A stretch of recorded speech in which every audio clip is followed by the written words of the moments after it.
Mengawali tahun 2025, beragam gebrakan tengah dipersiapkan oleh regulator, Bursa Efek Indonesia, dan para stakeholder lainnya di pasar modal. Gebrakan ini diharapkan menjadi salah satu momentum awal untuk lompatan perkembangan pasar modal yang lebih signifikan dan komprehensif. Gebrakan yang pertama, sejalan dengan pernyataan Menteri Keuangan Sri Mulyani Indrawati bahwa emiten-emiten yang sahamnya diperdagangkan di Bursa Efek Indonesia haruslah emiten yang sehat. Sebab jika tidak, para investor justru dikhawatirkan merasa hanya memberi aset yang tidak berharga.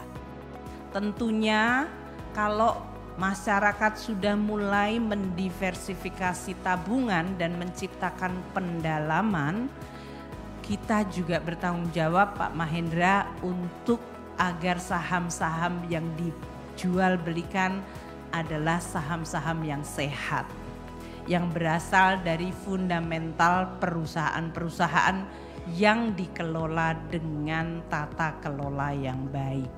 Sehingga masyarakat tidak merasa bahwa mereka membeli sebuah surat berharga yang ternyata tidak berharga. Ini adalah tantangan kita semua. Bersamaan dengan arah tersebut, OJK dan BEI pun mengaku tengah berencana untuk memperketat ketentuan terkait perizinan initial public offering hingga listing saham di BEI. Karena itu, rancangan peraturan untuk penguatan emiten dan perusahaan publik tengah dipersiapkan. Di sisi lain, BEI juga mengaku terbuka untuk menjajaki perubahan ketentuan perihal jumlah saham yang beredar dan dapat diperdagangkan oleh publik atau free float emiten. Merespons hal ini, Asosiasi Emiten Indonesia hingga pelaku dari perusahaan sekuritas mengaku menyambut dengan positif. Mereka menilai pengetatan ketentuan IPO dan listing di BEI sejatinya bertujuan untuk meningkatkan perlindungan kepada investor. Harapannya dengan penguatan ketentuan ini, BEI akan memiliki lebih banyak lagi emiten-emiten big caps yang potensial, sehingga pasar modal Indonesia bisa lebih semarak lagi ke depannya. Karena juga tidak baik jika sektor korporasi itu melakukan IPO yang terlalu sering, tapi kualitas saham tersebut juga dipertanyakan. Jadi hemat kami adalah tidak apa-apa diperketat, tetapi kualitasnya baik sehingga lebih mudah, lebih gampang bisa dipercaya oleh investor publik yang kemampuan analisa keuangan itu lebih terbatas. Untuk tahun 2025 ini, fokus daripada bursa itu ingin menyeleksi yang lebih baik, tentunya berkualitas, di mana perusahaan-perusahaan fundamentally bagus, manajemennya juga terpercaya, dan bisnis modelnya juga pasti yang baik-baik saja. Nah, oleh sebab itu makanya di tahun 2025 ini target Bursa Efek 66 new emiten kalau nggak salah. Ya kan, itu kan di bawah daripada 2 tahun sebelumnya. Kalau yang terjadi di tahun 2024 ini sebenarnya anomali ya. Karena kalau kita lihat di tahun 2024, di paruh pertama itu kira-kira ada 30-an perusahaan IPO, tapi di paruh kedua itu hanya 10 lebih mungkin, jadi totalnya 40-an. Nah, itulah di mana trigger ketika bursa maupun OJK melakukan penelaahan yang lebih komprehensif.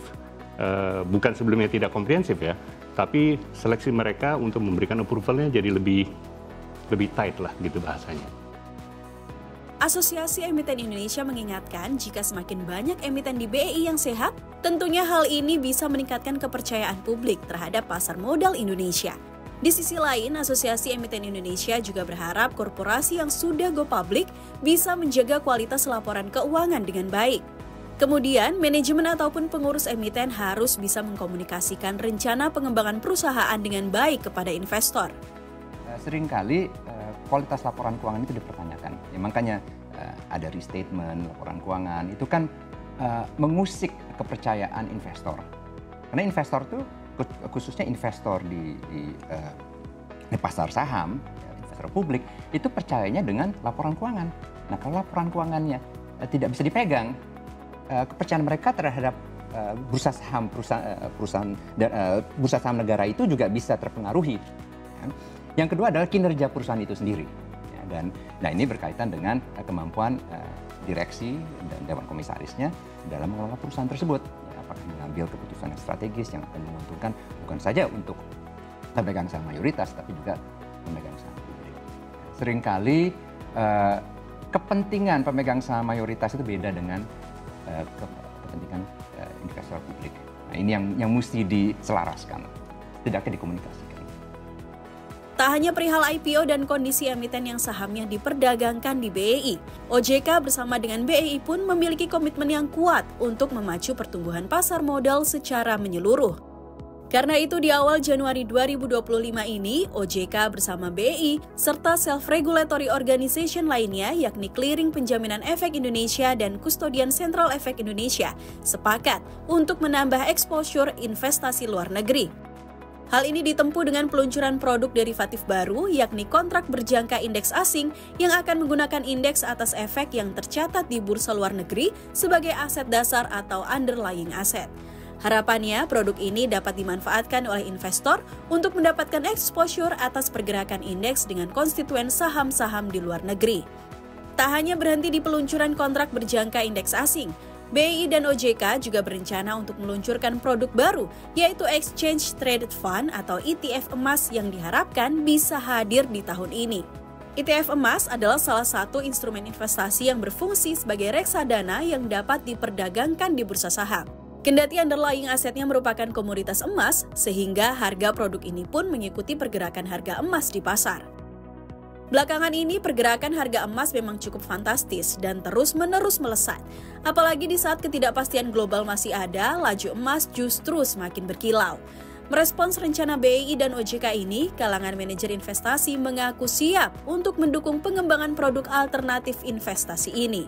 Menurut para pengelola dana jumbo ini, memang sudah sepatutnya variasi produk dikembangkan, sehingga para investor baik dari domestik dan juga global memiliki lebih banyak pilihan instrumen investasi. Mungkin banyak kita kekurangan produk alternatif ya. Contohnya mungkin di Indonesia juga nggak ada juga kan yang ETF emas, ya kan? Atau mungkin juga ETF juga sangat limited.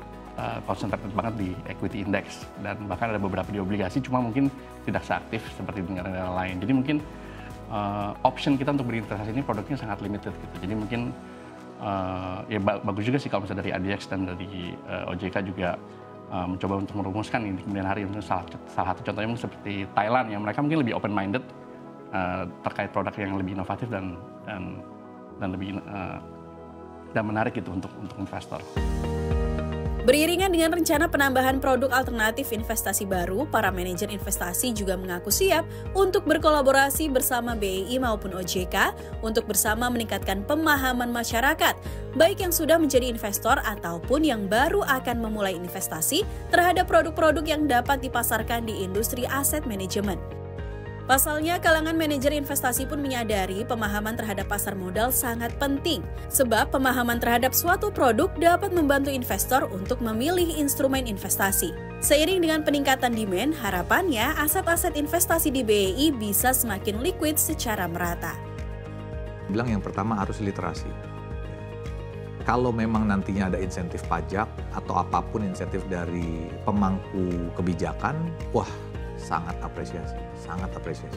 Tapi pertama mesti literasi sehingga orang yang berinvest di ETF itu semakin banyak.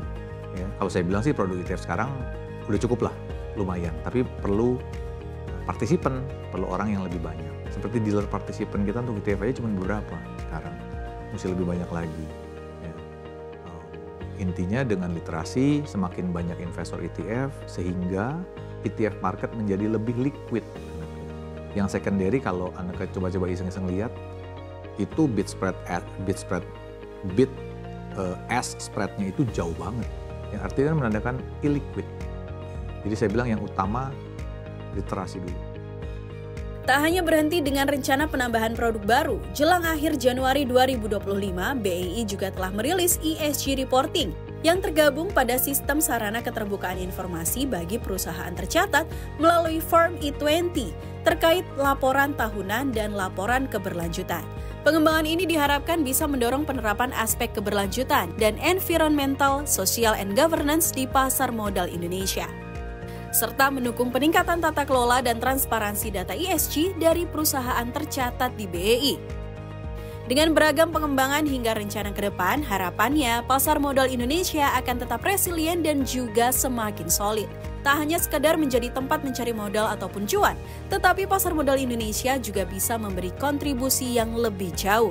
Bila aktivitas berinvestasi berjalan baik, tentunya tak hanya investor yang makmur, Indonesia juga akan kebanjiran dana-dana investor yang harapannya bisa membantu memacu roda perekonomian di negeri ini. Meski demikian, diperlukan kerja keras bersama dan berkelanjutan untuk bisa menjaga pertumbuhan pasar modal yang sehat. Dan lagi-lagi, kembali mengutip pernyataan Menteri Keuangan Sri Mulyani Indrawati, jangan sampai investor yang berinvestasi merasa membeli aset yang tidak berharga.